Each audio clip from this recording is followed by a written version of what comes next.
Kate with WTI, and is this not the cutest fan ever? Now this is from GESUM. It's only 22 inches across, so it really doesn't take up a lot of room, but boy does it pack a punch. So don't let its small size throw you off. It really can cool a room instantly. I also love that it's whisper quiet. So I'm gonna turn it on now and you will not be able to hear it. The only way I know it's on is that it's blowing on me. So it really is very windy.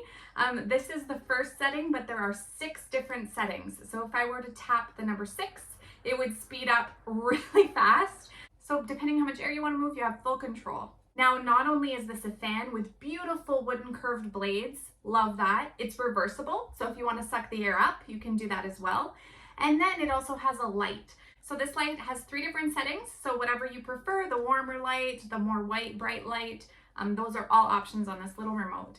It was very easy to install. It took my husband just a couple of minutes.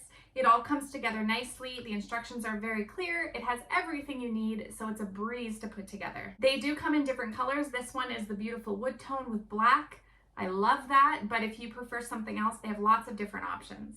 It also has a timer, so if you want it to turn off after a certain number of hours, that's all accessible on this remote. We keep our remote right beside our bed. It mounts right on my husband's end table, making it super convenient. So if you're looking for an adorable little fan that won't take up a lot of room, that was one of the big selling features for us is, you know, in our bedroom, we don't necessarily need a massive fan. So this is the perfect size for us. I know you're gonna love it, and that's my point of view.